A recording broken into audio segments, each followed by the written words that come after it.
Esta mañana quiero hablar acerca de los elementos que edifican la vida cristiana. Es importante saber que todos aquí estamos edificando, todos aquí edificamos, todos estamos edificando. Sin embargo, es importante saber que tenemos que hacerlo con mucho cuidado y tenemos que saber identificar aquellos elementos que van a ayudarnos a construir nuestra vida cristiana de una manera sólida, de una manera fuerte y de una manera firme. Hay una anécdota de un constructor, de un maestro de construcción que ya estaba entrado en años. Él ya estaba avanzado en años, ya estaba cansado, ya los días se le hacían difíciles para ir a trabajar. Así que había tomado la decisión de retirarse de su labor. Él pensaba, bueno, ya estoy en años donde puedo vivir con mi pensión, con mi jubilación. Y entonces se acercó a su jefe, que por muchos años había servido en esa empresa. Se acercó para contarle su plan y decirle, ¿sabe qué? Voy a tener que retirarme y quiero que usted lo sepa. Cuando el jefe se entera de que había tomado su mejor trabajador, su hombre de confianza, el supervisor de sus proyectos, había tomado la decisión de retirarse ya de la construcción, el jefe dijo, bueno, está bien, lamento que te tengas que retirar, pero te voy a solicitar algo solamente, un último proyecto. Quiero que tú lo supervises, quiero que tú lo lleves adelante. Amén. Eres mi hombre de confianza y no puedo dejar este proyecto a nadie más que a ti. Y entonces el hombre aceptó. Y comenzó la obra, comenzó el proyecto a llevarlo a cabo. Sin embargo, a diferencia de toda esa vida de esfuerzo y de entrega laboral, de calidad en sus trabajos, a diferencia de toda esa obra, este último proyecto era un proyecto que claramente, aleluya, estaba realizándose con una calidad inferior. El trabajo de los ayudantes, la mano de obra que se estaba realizando, los materiales utilizados no eran precisamente los que se esperaban. Quizás el hecho de querer avanzar, de querer sacar rápido este trabajo y olvidarse ya, dejar por completo y meterse al retiro totalmente, lo llevaron quizás a no tener ese mismo cuidado que durante toda su vida laboral él había demostrado. Cuando se termina el proyecto, cuando se acaba de realizar toda la obra, le dijo al patrón, está lista, el trabajo está listo, ya está terminada la casa, ya está terminado el proyecto. Y cuando el patrón llega para dar el ok, para sorpresa del maestro de construcción, de aquel hombre de confianza, cuando el patrón llega a la casa, lo primero que hace cuando están delante de aquella casa es meter su mano al bolsillo y entonces le dice, estas son las llaves de tu casa. Amén. Es mi regalo por todos los años que ha servido a nuestra empresa y no te puedo despedir sin darte algo. Así que puse en tus manos el mejor proyecto y entonces le dijo, este es mi regalo para ti. Seguramente cuando él recibió esta sorpresa, si lo hubiera sabido, quizás él dijo, si yo hubiera sabido que este proyecto sería mi casa, hubiera puesto un mejor empeño, hubiera puesto mejores materiales, hubiera hecho la casa con toda la mano, como decimos, ¿verdad? Hubiera hecho la casa con toda la mano. Sin embargo, hermanos, a veces nuestra vida sucede de la misma manera. A veces nosotros estamos edificando nuestra casa espiritual, nuestra vida cristiana, la estamos edificando de una manera equivocada, porque todos aquí nuestra vida es como un edificio. 1 Corintios capítulo 3 versículo 9 al 11 dice la Nueva Traducción Viviente, pues ambos somos trabajadores de Dios y ustedes son el campo de cultivo de Dios, son el edificio de Dios, y por la gracia que Dios me dio, yo eché los cimientos como un experto de construcción. Ahora otros edifican encima, pero cualquiera dice que edifique sobre este fundamento tiene que tener mucho cuidado, pues nadie puede poner un fundamento distinto del que ya tenemos, que es Jesucristo. Esta casa que edificamos nosotros necesita ser edificada con mucho cuidado. Cualquiera que edifique sobre el fundamento tiene que tener mucho cuidado. Sobre el fundamento que es Cristo, usted y yo tenemos que edificar nuestra vida, la vida cristiana, de una manera favorable, de una manera agradable a los ojos del Señor, porque este edificio es su responsabilidad. El tipo de vida cristiana que usted desarrolla, que usted edifica, es una responsabilidad personal de cada uno. Por eso el apóstol Pablo nos invita a poner suma atención en la forma en que nosotros edificamos sobre el fundamento que es Cristo Jesús. Primera Corintios capítulo 10 verso 23 dice: todo me es lícito, pero no todo me conviene. Todo me es lícito, pero no todo edifica. Aunque podemos hacer lo que nosotros pensamos que se debiera de hacer, si no va acorde a los lineamientos del Señor a través de su palabra, aunque todo me es lícito, dice Pablo, no todo conviene. Que esta palabra quiere decir: no todo trae beneficio, no todo fortalece, no todo es constructivo, como dice otra versión, me parece que es la Nueva Versión Internacional. No todo edifica. ¿Cuáles son esos elementos que nos ayudan a edificar una vida cristiana sólida, firme y estable? Quiero mencionar 3 elementos que no pueden faltar a la hora de edificar nuestra casa espiritual. Número 1, el primer elemento es congregarse. Congregarse. El primer elemento a la hora de edificar, ya está el fundamento, tenemos el fundamento es Cristo, pero ahora tenemos que saber qué materiales utilizar para edificar nuestra casa espiritual. Bueno, el asistir a la iglesia es un elemento que no puede ni debe faltar a la hora de edificar, porque cada vez que usted y yo nos reunimos en la iglesia, estamos aquí para ser edificados. Es lamentable, aleluya, que alguien piense que no pasa nada cuando no venimos a la iglesia.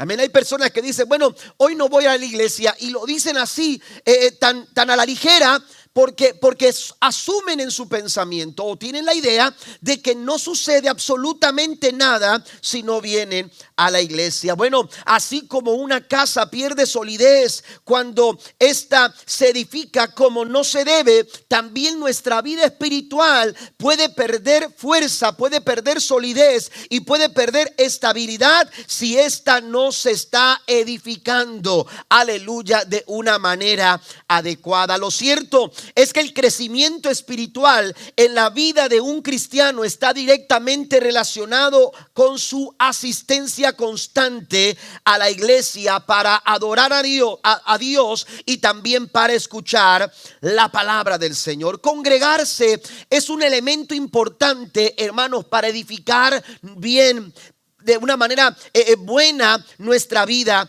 espiritual, nuestra vida cristiana. No hay tal cosa de una vida cristiana sólida sin asistir a la iglesia. No hay tal cosa. No es posible. Una persona que no se congrega va a desarrollar un estilo de vida cristiano dudoso, inestable. Es importante que nosotros atendamos esta realidad en nuestra vida y que asumamos nuestra responsabilidad personal, porque si queremos edificar nuestra vida cristiana de una manera sólida y estable, necesitamos ser creyentes que amen reunirse con el pueblo del Señor en la casa de nuestro Dios. ¿Cuántos dicen amén a esto?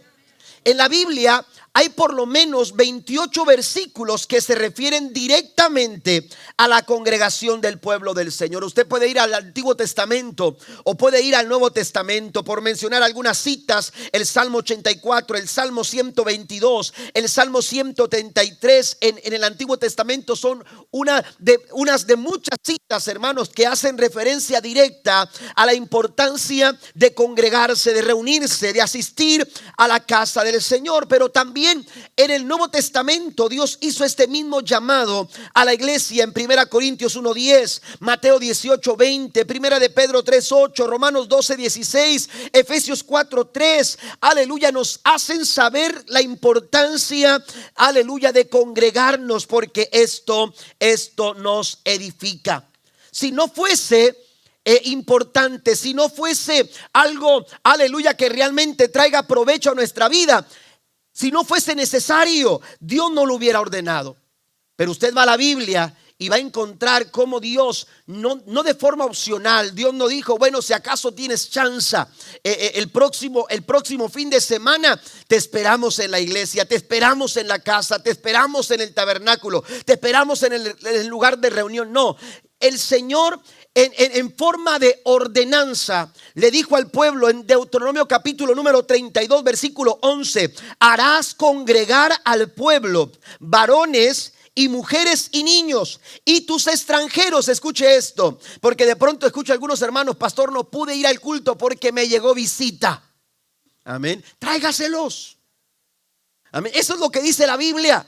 Dice, aún los extranjeros, amén, aún, aleluya, esas visitas quizás inesperadas, dice que se reúnan, que se congreguen, dice que estuvieran en sus ciudades para que oigan y aprendan y teman a Jehová vuestro Dios y cuiden de cumplir todas las palabras de esta ley. Entonces, congregarse, hermanos, es una ordenanza. El Señor nos ordena. El Señor le dice al pueblo de Israel: tienes que congregar al pueblo, tienen que reunirse. Hay edificación porque ahí van a oír, ahí van a aprender a temer a Jehová y a cumplir cada una de las palabras de esta ley. Pero si vamos al Nuevo Testamento, vamos a encontrar una declaración contundente que el apóstol Pablo da en su carta a los Hebreos capítulo 10 versículo 25. La Nueva Traducción Viviente dice: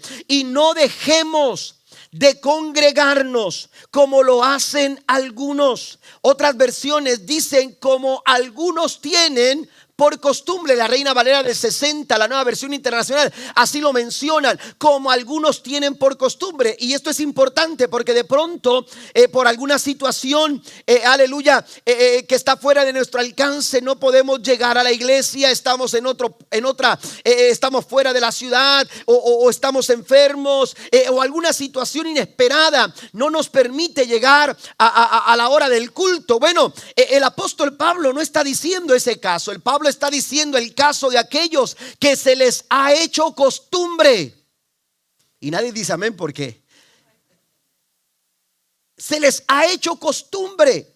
El problema de no venir a la iglesia, hermanos, es que puede hacerse costumbre, dejar de reunirse, dejar de estar en la casa del Señor. Pero Pablo contundentemente dice: no dejemos de congregarnos como lo hacen algunos, sino que animémonos unos a otros, sobre todo ahora que el día de su regreso se acerca. Pablo, aleluya, anima a la iglesia para que, aleluya, motiven a otros a asistir, a congregarse, porque congregarse edifica la vida cristiana. Somos mejores cristianos, somos mejores discípulos, somos mejores hijos de Dios cuando nos reunimos en la casa del Señor. Y mire, esto alegra el corazón del salmista. En el Salmo 122 él dice: yo me alegré con los que me decían, a la casa de Jehová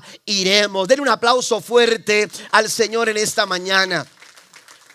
Aleluya. Dice Pablo, dice: anímense unos a otros. Amén. Yo no sé cuántos antes de venir a la iglesia tienen ese hábito de quizás textear o mandarle un mensaje o hablar por teléfono a una persona para animarla a estar en la casa del Señor. Pero esta es una práctica que Pablo nos dice que tenemos que realizar. Anímense unos a otros a congregarse en la casa del Señor. Alegre el corazón de una persona como se alegraba el corazón del salmista cuando escuchaba, aleluya, el llamado a reunirse a la casa de nuestro Señor. Ahí hay bendición, ahí hay edificación. Cuando nos congregamos seremos edificados. La Biblia nos dice en 1 Corintios capítulo 15 verso 58: por lo tanto, mis amados hermanos, permanezcan fuertes y constantes, Pablo nos hace un llamado también a permanecer fuertes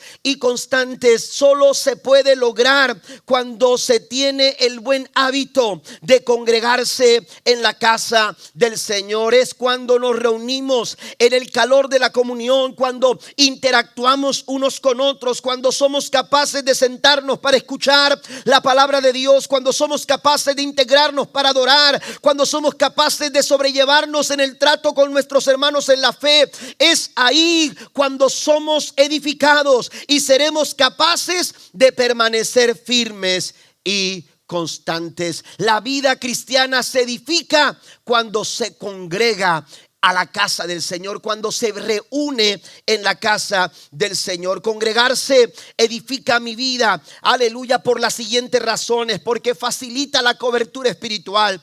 Usted va a facilitar la cobertura espiritual porque la iglesia está para darnos esa cobertura que necesitamos, esa cobertura, aleluya, que nos brinda calor, que nos brinda armonía, que nos brinda, aleluya, el poder empatizar, aleluya, con otras personas afines a nuestra necesidad en algunos casos, aleluya, para poder sobrellevar las cargas los unos de los otros. También facilita nuestra consagración a Dios, facilita el compañerismo, facilita el desarrollo de dones y talentos y habilidades. Por eso es importante que usted no deje de congregarse, que usted haga hasta lo imposible por asistir a la casa del Señor. Pablo también dice en la carta a los Hebreos, en el capítulo 10, unos versículos anteriores al versículo 25 que leíamos anteriormente, dice: mantengamos firme sin fluctuar la profesión de nuestra esperanza, porque fiel es el que prometió, y considerémonos unos a otros para estimularnos al amor y a las buenas obras. Esta clase de vida, hermanos, encuentra solidez cuando se congrega. De ahí que Pablo dice: no dejando de congregarse como algunos tienen por costumbre, sino exhortándonos, y tanto más como veáis que aquel día se acerca. Entonces, el primer elemento para edificar nuestra vida cristiana, una vida cristiana sólida, es congregarse en la casa del Señor. Segundo elemento es orar sin desmayar.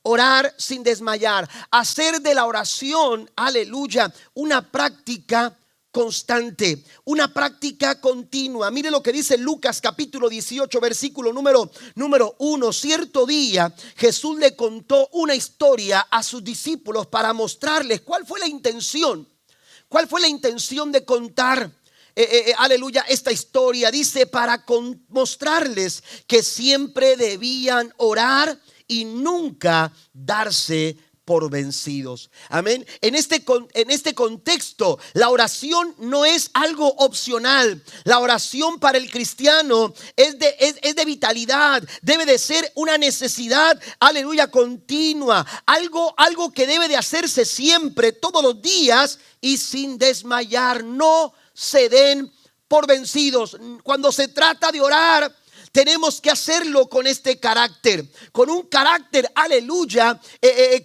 constante y continuo, como Pablo lo menciona en otras cartas, como a los romanos, cuando les dice, aleluya, que oremos constantemente, que nuestras oraciones sean constantes, o a los tesalonicenses cuando le dice que oren sin cesar, aleluya, que persistan en la oración, porque el orar, aleluya, tiene este carácter, tiene esta naturaleza. Me gusta mucho cómo lo expresa la Nueva Traducción Viviente, porque dice: cierto día,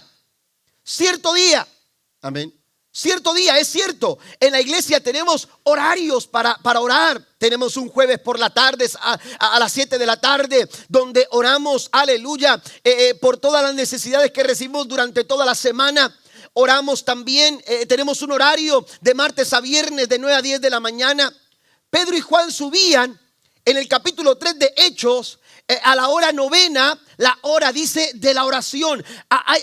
Hay ciertos horarios en la iglesia que están ahí para poder tomar el tiempo y poder orar. Sin embargo, la oración que Jesús expresa en este versículo 1 del capítulo 18 de Lucas es una oración, aleluya, que tiene ese carácter de constancia y de continuidad. ¿Por qué? Porque dice: cierto día, Un día cualquiera, puede ser un domingo, puede ser un lunes, puede ser un martes, puede ser un sábado en la madrugada o quizás muy avanzada la noche. Pero cierto día, dice, Jesús les contó una historia a sus discípulos para mostrarles que siempre debían orar y nunca darse por vencidos. Somos edificados cada vez que practicamos la oración.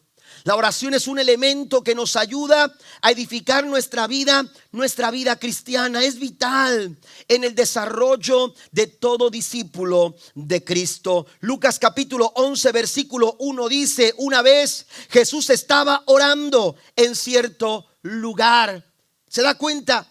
La oración que Cristo desarrollaba, aleluya, tenía ese carácter de hacerse siempre y sin desmayar. En cualquier lugar, en cualquier momento, Jesús se disponía a orar al Padre, a buscar al Padre, a pedir al Padre, aleluya, a acercarse al Padre. No solamente, aleluya, debemos de orar cuando hay alguna necesidad en nuestro corazón, cuando hay algo que pedirle a Dios. Tú puedes orar al Señor y hacer una práctica de oración sin desmayar, sin darte por vencido, aun cuando las circunstancias son favorables, aun cuando no tienes esa lista de peticiones con las que regularmente tú te acercas al Señor. Tú puedes orar siempre y puedes orar constantemente, aleluya, cuando haces de esta práctica un elemento que edifica tu vida. Un elemento que edifica tu vida. Jesús estaba orando y fue precisamente en la práctica de la oración que dice la Escritura que uno de sus discípulos se acercó y le dijo: enséñanos a orar. Amén. Uno de sus discípulos. No era cualquier persona, no era, aleluya, alguien desconocido. Él había estado con Jesús. Él lo miraba una y otra vez, aleluya, sus hábitos, conocía, aleluya, cada una de sus formas, cuando oraba, cuando se acercaba al Señor, era evidente. Y algo pudo ver este hombre, este discípulo en Cristo, que cuando se acerca a Él, le pide, aleluya, enséñame a orar.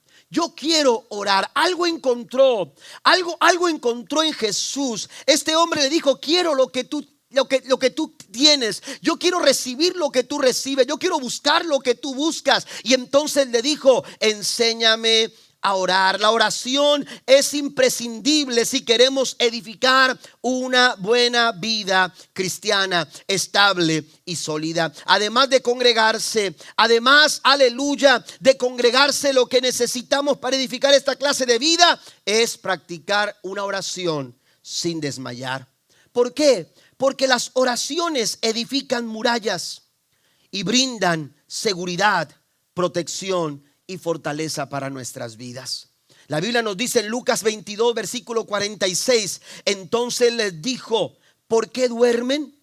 Jesús les pregunta a sus discípulos: ¿por qué duermen? Levántense y oren para que puedan soportar las dificultades que tendrán.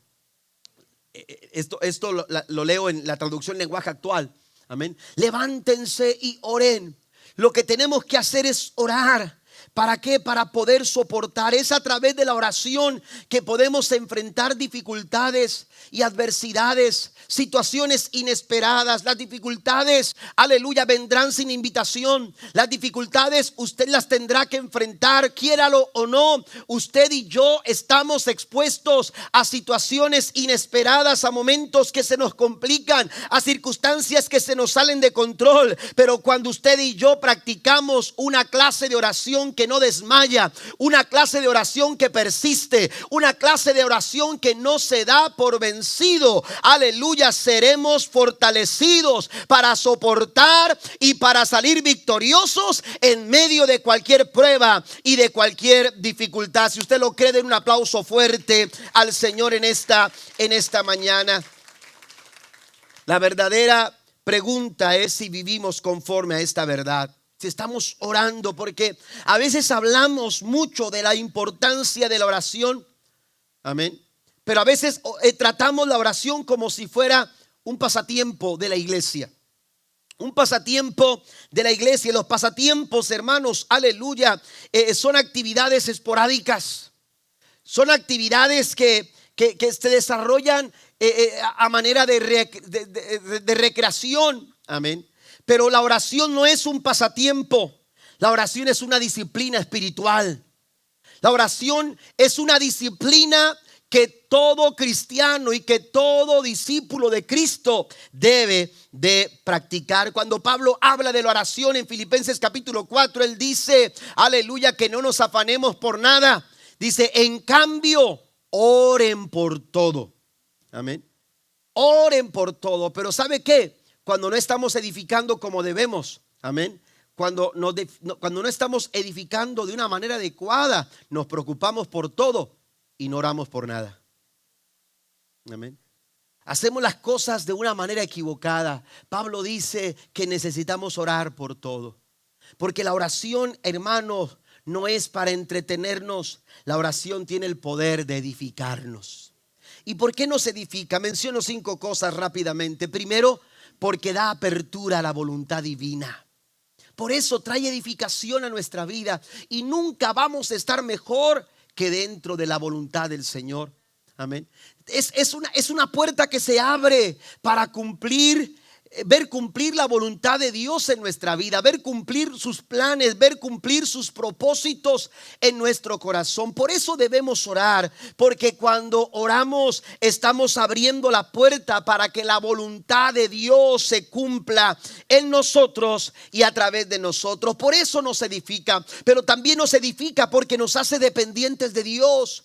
Una persona que practica la oración sin desmayar reconoce que, aleluya, sus debilidades, reconoce, aleluya, aleluya, que no puede resolver muchas situaciones, pero a su vez, cuando reconoce que él no puede, reconoce que su Padre a quien está orando lo puede todo. ¿Cuántos dicen amén? Que Él lo puede todo y que para Él no hay nada imposible. Así que cuando yo oro, yo estoy expresando mi dependencia al Señor. Yo estoy expresándole a Dios, hermano, aleluya, que dependo de Él. No dependo de mis fuerzas, no dependo de mis capacidades, no dependo de mis habilidades. Cuando yo oro, le digo al Señor, Señor, dependo de ti, dependo de tus recursos, dependo de lo que tú puedes hacer en mi vida. Por eso me edifica la oración. Por eso es de tanto provecho para nuestra vida como hijos de Dios, como cristianos. Además de congregarnos, tenemos que practicar una oración que no desmaya, porque nos edifica, pero también nos ayuda a vencer la tentación. Somos tan edificados que a través de la oración el Señor nos da las fuerzas y el poder para vencer cualquier tipo de artimaña del enemigo que se levanta en contra de nosotros. Satanás, dice la escritura, que anda como león rugiente buscando a quien devorar. Él está desarrollando formas, estrategias, maneras en las que él pueda hacerte tropezar, en las que él haga de alguna manera detener tu avanzar, o de alguna forma que tú renuncies a seguir hacia adelante. Él está queriendo tentarte continuamente, pero cuando tú oras al Señor es a través de la oración. De ahí que Cristo les dice que tienen que orar. Lo vemos en el Padre Nuestro, aleluya, cuando él enseña a sus discípulos a orar, en la oración modelo del Padre Nuestro, Él expresa también esta necesidad de orar al Padre y decir: Señor, líbranos del mal, no nos metas en tentación, mas líbranos del mal. Porque si alguien lo puede hacer, es aquel que es Rey Supremo y que tiene toda autoridad sobre todas las cosas. Den un aplauso fuerte al Señor. Nos ayuda a vencer la tentación, promueve la santificación. Somos edificados porque cuando oramos, hermanos, entramos a un proceso de santificación en nuestra oración. La Biblia nos dice en Isaías 57 versículo 15: el alto y majestuoso que vive en la eternidad, el santo, dice: yo vivo en el lugar alto y santo. ¿Con quiénes? Amén. Y uno descartaría este tipo de personas, amén. Pero el Señor dice: y santo con los de espíritu arrepentido y humilde.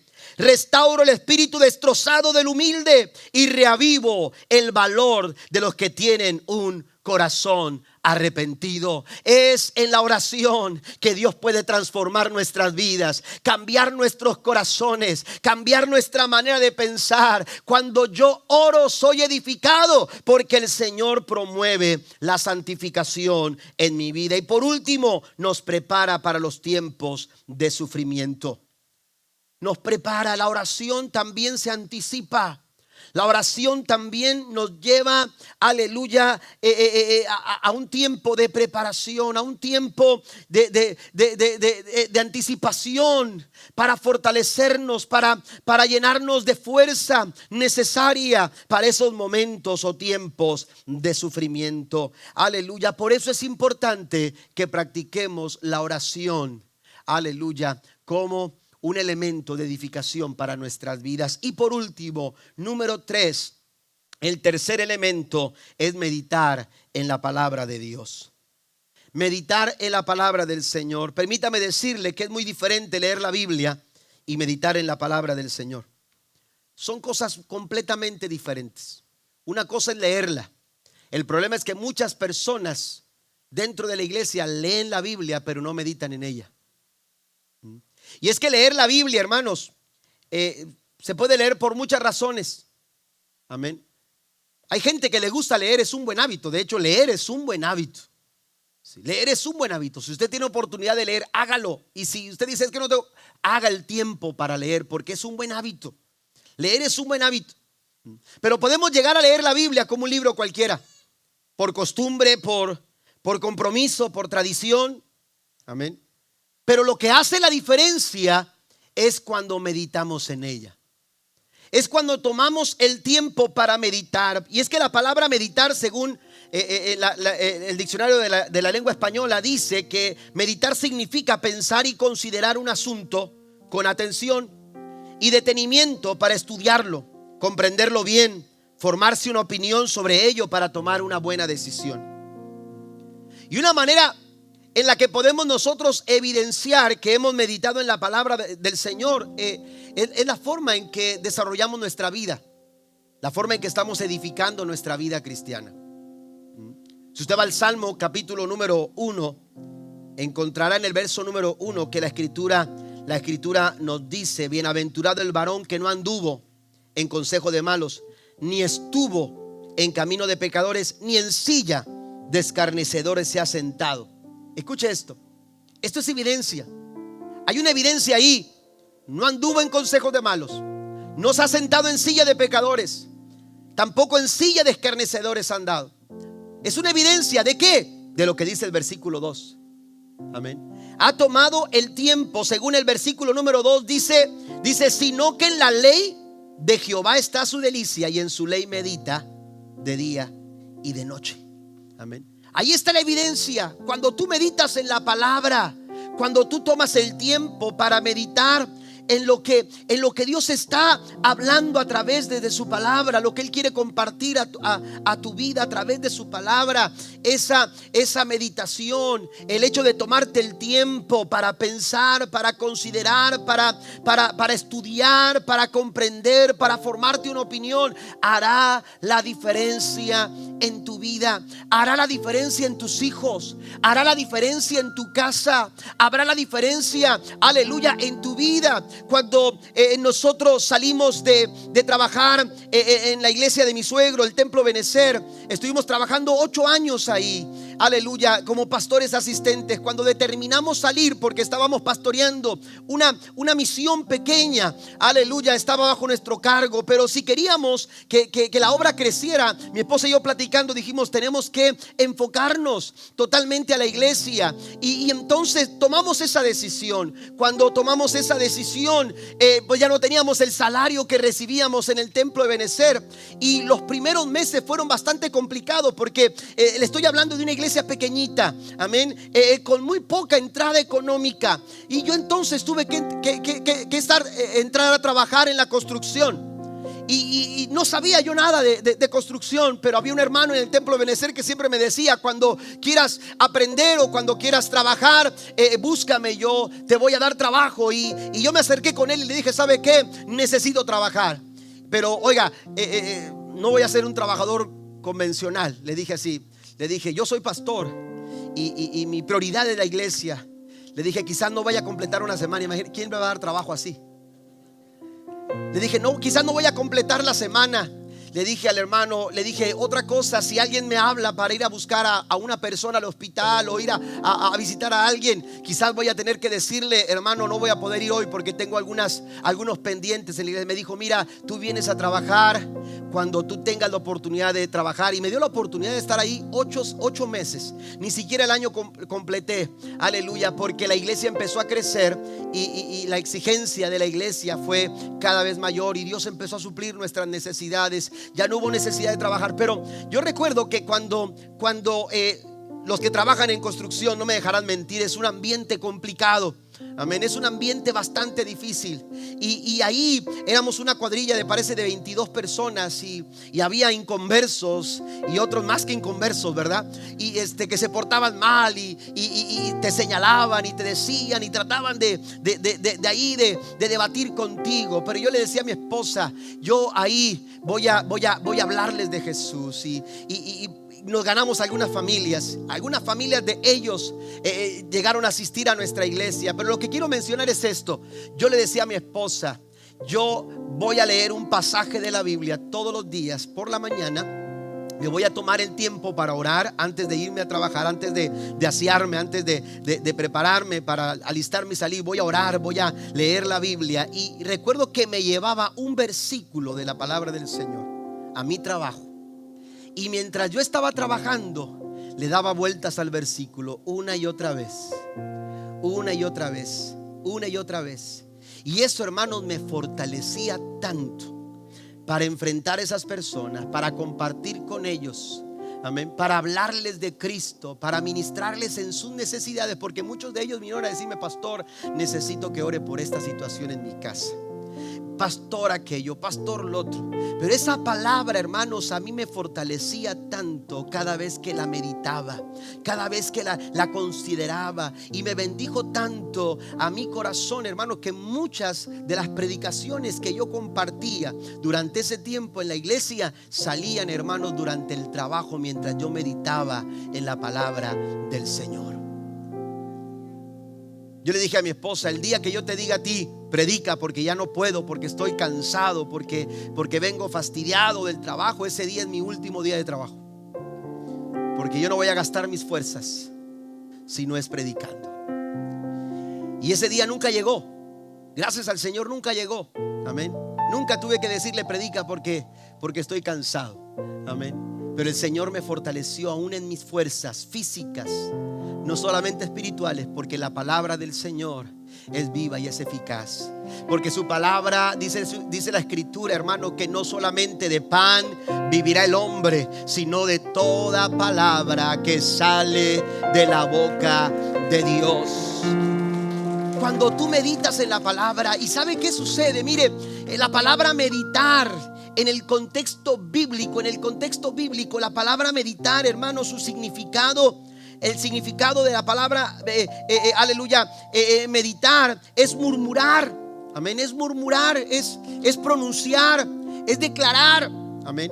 Y si usted va al sinónimo de esa palabra meditar, se va a encontrar una palabra que se conoce como rumiar.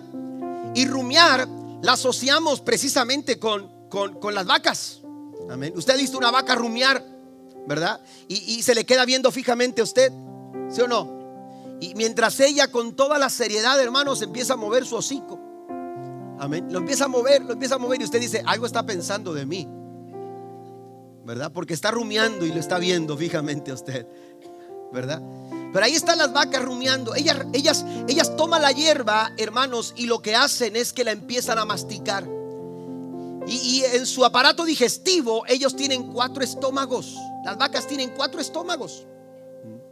Y entonces lo que hacen, hermanos, es tomar la hierba y empiezan, hermanos, a masticarla.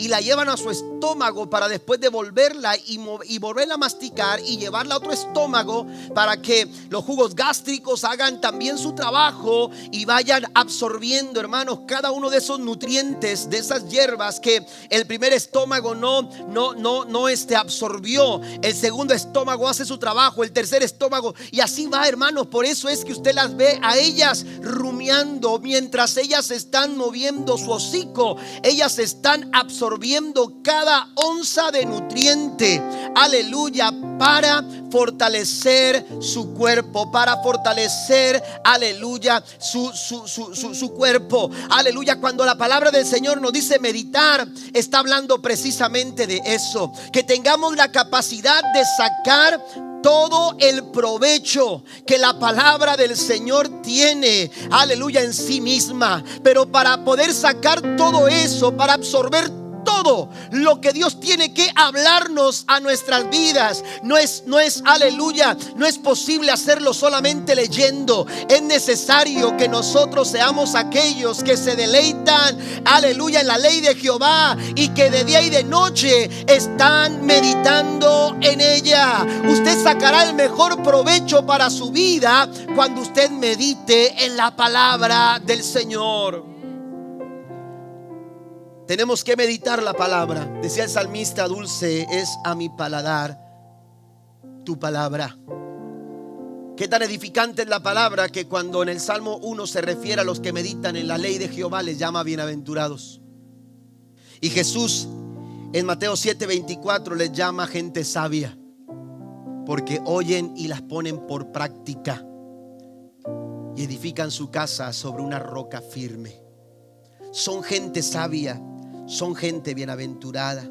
Y hay 4 acciones que nos pueden ayudar a meditar la palabra. Las menciono rápido.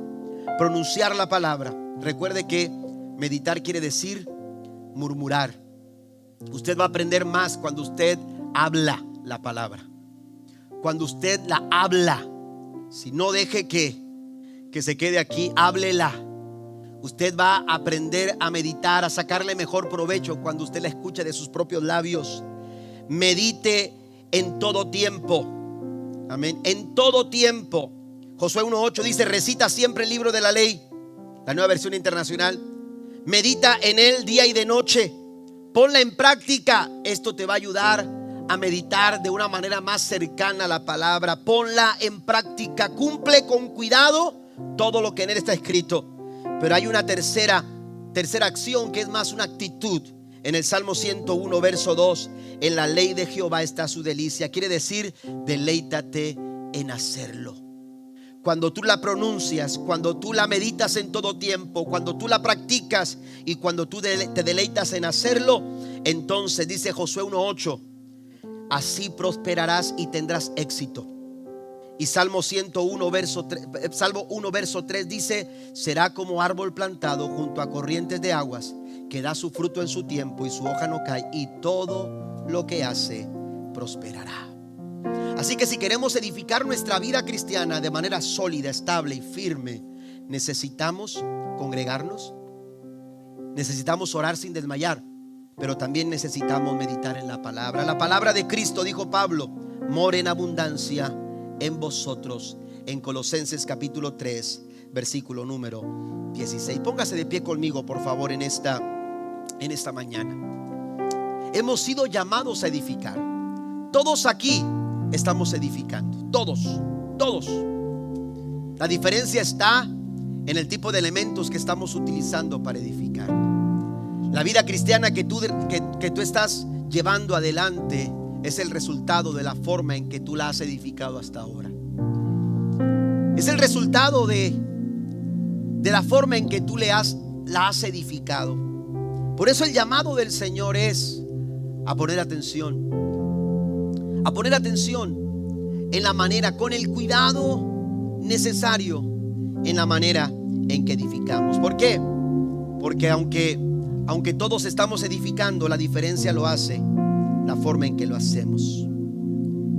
Cuando, previo a que Jesús hablara acerca de los 2 cimientos, previo a que Jesús mencionara a aquel hombre que edificó su casa sobre la roca y aquel hombre que edificó su casa sobre la arena, Jesús lanzó una pregunta.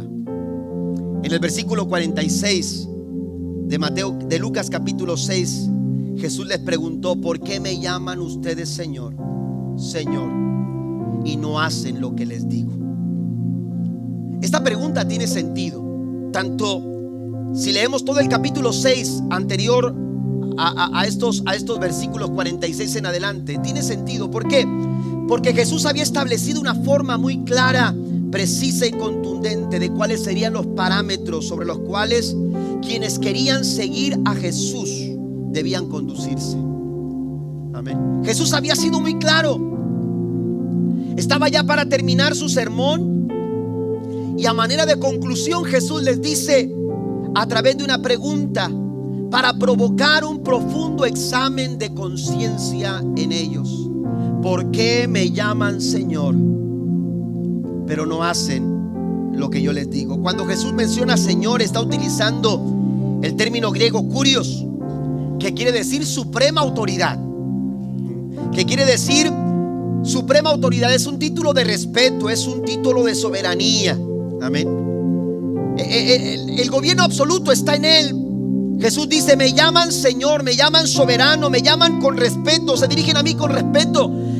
Saben que yo soy la suprema autoridad, pero terminan haciendo no como yo les digo. Por eso Jesús les pregunta: ¿por qué me dicen Señor? A simple vista, estos oyentes poseían la doctrina correcta, la habían recibido de Cristo. Amén. Habían aceptado esas verdades en su mente, pero esas verdades no habían bajado a su corazón, y mucho menos se habían traducido en acciones. ¿Y sabe qué? Esta escena se repite durante toda la historia. Primero con el pueblo de Israel en el Antiguo Testamento, después con la iglesia primitiva, y se repite ahora en nuestro tiempo. Esta historia se sigue repitiendo. Oyes lo que Él dice, pero a veces te niegas a hacer lo que Él te está pidiendo. De ahí que nosotros tenemos que responder a la pregunta: ¿cómo estamos edificando nuestra vida cristiana? Le decimos Señor un domingo, pero ¿cómo estamos edificando el lunes? ¿Cómo estamos edificando el martes? ¿Cómo estamos edificando nuestra vida durante el trayecto de la semana? Santiago 1:22 dice: pero no es suficiente con solo oír el mensaje de Dios, hay que obedecerlo. Si solo lo oyen sin hacer lo que dice, se están engañando a sí mismos. Si solo lo oyen pero no lo hacen, se están engañando a ustedes mismos. Por eso es importante que respondamos a la pregunta: ¿cómo estamos edificando? ¿Cómo estoy edificando mi vida? Cierre sus ojos ahí donde está, por favor. Incline su rostro. Yo quiero ser un edificio para Dios. Un edificio que sea capaz de honrar. Un edificio que sea capaz de agradar a los ojos del Señor. Pero no lo voy a lograr si no estoy poniendo cuidado de los elementos con los que estoy edificando. Hoy mencionamos 3, pero hay muchos otros elementos que se necesitan para edificar nuestra casa espiritual, nuestra vida cristiana. Necesitamos congregarnos, necesitamos orar sin desmayar, pero también necesitamos meditar en la palabra del Señor.